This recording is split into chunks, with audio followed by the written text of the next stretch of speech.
Good afternoon, and welcome back to Asgard, and welcome back to Quantus. So it's been a little while since the last episode. I've kind of been just doing a bit of building and biding my time because, as you know, we're in Era 2, which was just the storage drawers and Tinker's Constructs and a couple other like minor things. So this episode I wanted to do a bit of miscellaneous tasks, as well as play around with hopper ducts a little bit. Originally in the estimated times, I know Era 2 was only supposed to be a couple weeks. But it's been like postponed. Next weekend is supposedly when we're going to move it forward at last. So one of these days we'll get to Era 3. So we'll have a lot more to do. At the moment, it's just been a lot of building. I did work on this area here. So we've got stairs that lead up, on both sides, up to here. And this, I'm going to continue bringing this back. It takes a little while to farm this stuff up because it takes a lot of clay and a lot of sand, which is not the easiest stuff to come by at the moment. And then up here, I've got this coming up and whatnot. And this is going to be where we're going to be doing animals and other trees that aren't, crop trees. So next week, we'll do a couple more episodes with the Era 2 stuff as we prepare to move in towards Era 3. I'm probably just going to do, next week is probably just going to be a bi-weekly thing. Instead of doing the tri-weekly episodes, there's just not enough stuff to really to do much content on. And so I know Sheridan and I have both been in the same boat. And because I know a lot of people during the streams and stuff would say, like, they had a server for Quantus and stuff like that. And they didn't stay in Era 2 very long because there's not a whole lot in this era. So we've been in here. We'll end up being in here for a month in Era 2. So that's why I haven't done as many episodes. And it's been a little while since my last episode. Also up here, I've started building, getting ready for Botania and Roots. Because I want these gardens to kind of overhang and overlook, our gardens down below. So I do quite like the view. You'll notice there's a ton more trees here, and this is actually one of the things I'm really excited to jump into today. We are going to, I waited for you guys to place, this was another thing I was working on because it took a lot of emeralds to buy all these saplings. So over the past bit, I've been doing a bunch of mining and a bunch of emerald gathering and all of that. Now we have literally every single Pam's Harvest Craft seed crop. Of course, we had that before. And now we have every single tree-based crop. We have 3 of each. The only exception being pistachio. We do not have pistachio crops. And I have it right here. So, very, very nice. Let's go ahead and ceremoniously plant our very last crop. And grow this out. We have pistachios now. Haha. It's about time that this is all done. All the gardens are done. Oh, you know what? I forgot to bring saplings with me. And so that is the very last Pam's Harvest Craft crop. Now, there's still a couple of things that I'm going to add to this garden. You'll notice it kind of comes out a little ways behind it. I'm going to add stairs that kind of come up. Break that. I've still got to come down and cut all these trees. I've cut all the ones on the other side. But we still are going to add a place for cactus automation, flowers, vines, mushrooms, berries, cocoa, and end fruit, so that we have pretty much every crop in the game within our garden. So I'll be working on that over the course of the this week and everything, as well as continue building. I've pretty much annihilated. You'll notice I have some bricks left, but sand and all that stuff, it takes a little while to farm all that stuff up.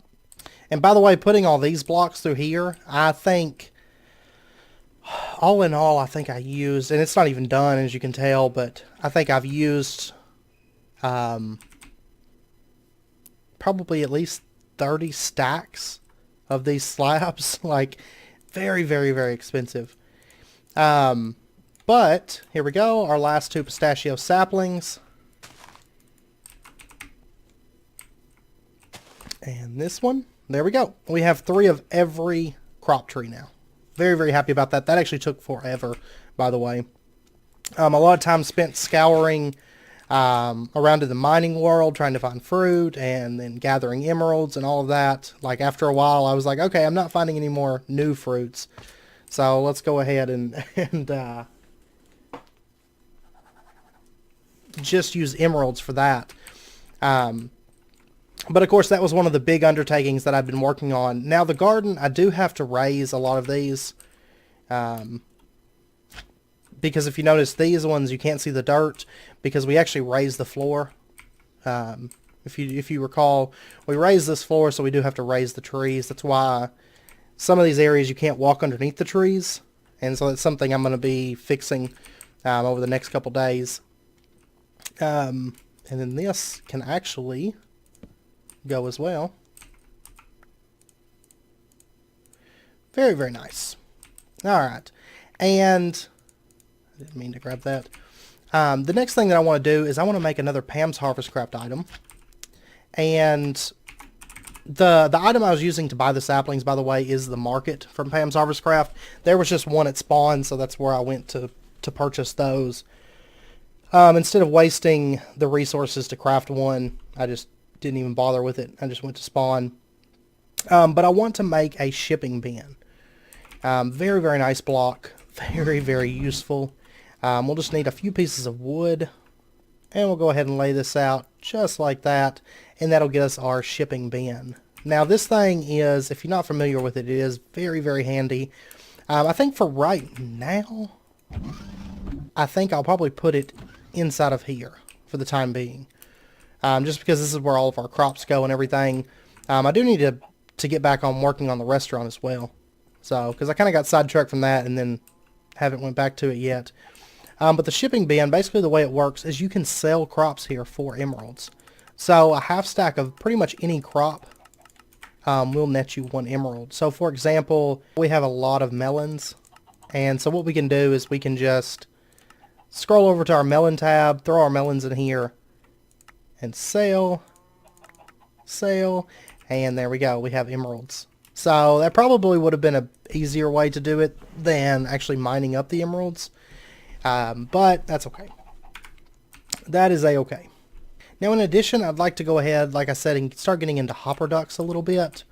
To do that, we're going to need just a bit of iron. And we'll go ahead and get ourselves a bit of hopper ducts here. So there's like a stack and some change. And then in addition, let's go ahead and get ourselves an actual hopper. And kind of what I'm thinking is we're going to have like a central input chest for our entire system. So what we'll do is we'll set it up like right, and actually I went ahead and upgraded it to an iron chest just because it kind of matches our decor a little bit better. But I'm thinking that we're going to set it up like right, so we'll put our chest like right here, and then let's head on beneath here, and we're going to put our hopper on it, just like that. And then what we can do is we can run our hopper ducts down from that. And basically it's kind of like a item piping system, more or less. And so kind of what I'm thinking is let's find, right around in here should be, there we go. There's our trim. And we're going to want to get ourselves some drawer slaves. I think I have one crafted around here somewhere. Okay, there we go. So there's some controller slaves. I think there's one lying around somewhere, but I've got to finish getting everything sorted and whatnot. But then what we can do is we can just set up our controller slaves like right here. And we can just run our hopper ducts along, kind of like a really early game piping system, which you can actually rotate these with a stick if you just click them. There we go. Okay, so now the netherrack is getting pulled out. And if we take a look over here, we should see the netherrack's going up. So basically what we've created is a central input chest. Okay, we may actually have to set up separate chests, is what I may have to do. Because these hopper ducts are omnidirectional. So for example, you know, that one's running over here to this controller slave, but there's no way for it to then continue on somewhere else, per se.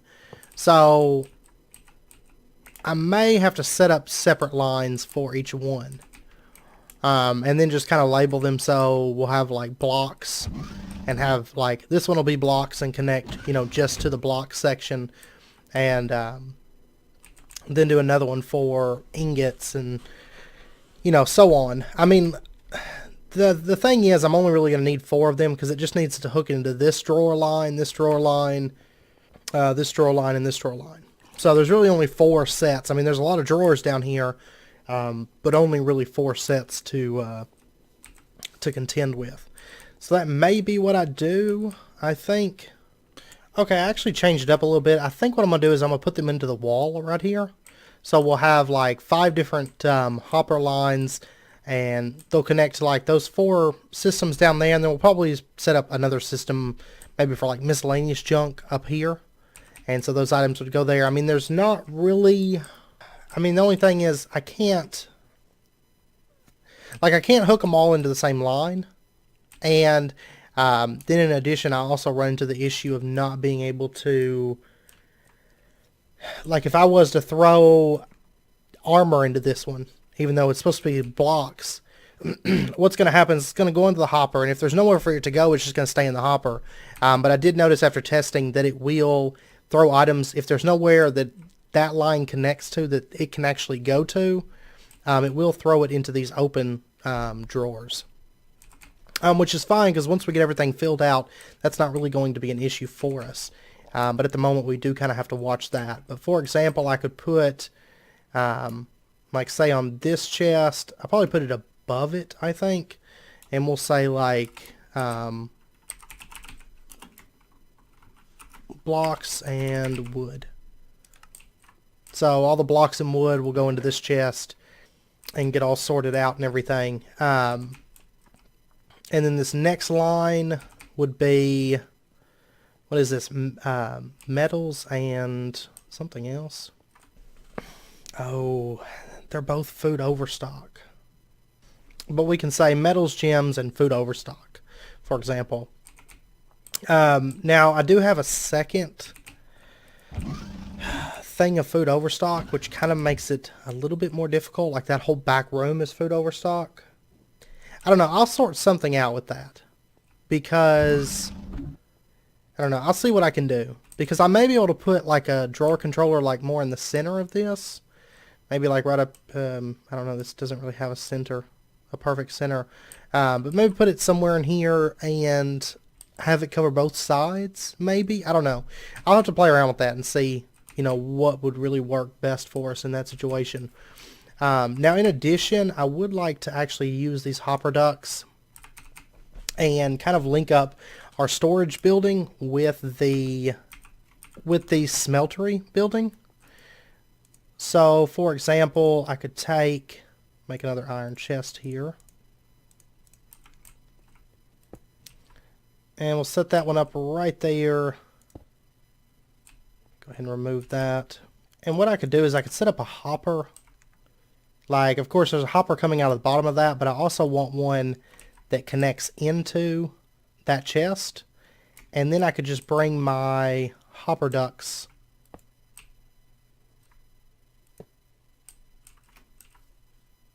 over.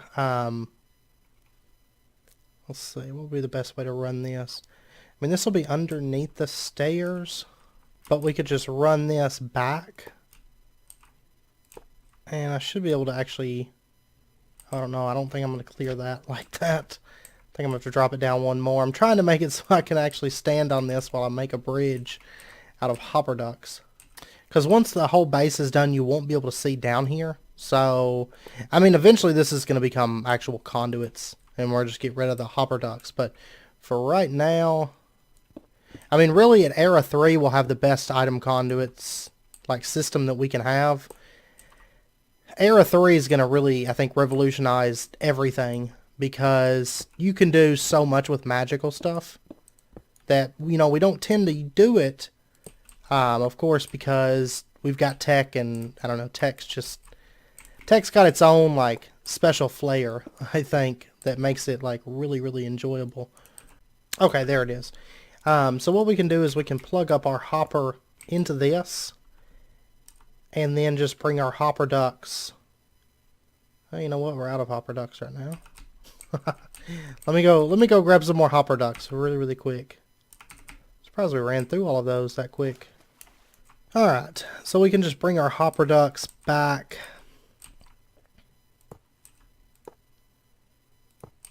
And there we go. Connect that up. And now we should be good. Let's test it real quick. Alright, we'll do gold ore. We have 17 buckets of gold ore. So we'll go ahead and start running this through the smart output. And we can see that the gold's coming through. It's not going into this chest. Of course, because the hopper's plugged up to the hopper ducts. And if we run over to the storage building, we should see there's the gold going into that hopper. So what would happen is the gold would come into this chest, then it would get filtered down into this hopper, and then get sent on through to where it needs to go within our storage system. Of course, I don't have all the metals and stuff plugged up, and I still have to plug up those hopper ducts into this section. I got to figure out how I want to do it, though, because the food overstock, I would rather just plug that system, make it its own subsystem, and plug it into the kitchen and have a hopper duct system to bring items from the kitchen, because the kitchen would be where I would look at things and say, okay, we have a lot of grapes, so let me go ahead and send all the excess grapes to the storage building. You know, something like that. So we may do something like that. We'll see. We shall see. I may end up separating these systems and just making it a subsystem. And that would actually work out perfectly for the 5 chests that we're using as well. But I don't know. We'll see. But anyways, I do know that it's just about wrapping up point, so I am going to end out the episode there. Next week we'll come back. We'll do a couple episodes before we get ready, you know, to move on to Era 3. Sorry if you were curious where the series went. I was kind of biding my time and going a little bit slower with the series, because there's only so much I can do before Era 3, you know. It's really just, I'm really just grinding clay, grinding sand, and mainframing a lot of the stuff right now. You know, getting the actual shape and design of the base and all that stuff. So, it's really just grinding clay and sand. a lot of clay and sand grinding. But yeah, so anyways, hope you guys enjoyed it. If you did, as always, be sure and hit that like button and go ahead and subscribe if you're not already for more daily videos. I will say that the 2 episodes, if I can come up with some other stuff to do, I might do 3 episodes next week. We'll see. But at the moment, what I have in mind is we're going to spend 1 episode working with Super Circuit Maker, recreating our sugarcane farm, using that mod just to make it a little bit more compact, I do believe. And then I also want to work a little bit with some of our other crops that we're going to automate, like cactus, for example. I'll probably do that on camera. And then, yeah, that's mainly going to be it, is some Super Circuit Maker and some automation stuff. Also animal automation, because I want a chicken farm set up like an automatic chicken farm. And so we'll probably do that on camera as well and set that up and work over in that wing a little bit. I've started laying out that wing because I want to get started working in there a little bit. So we'll probably be working over there a little bit next week as well. But yeah, anyways, hope you guys enjoyed it, and I hope to see you guys next time. So until then, as always, do take care, stay safe, and I will see you guys next time.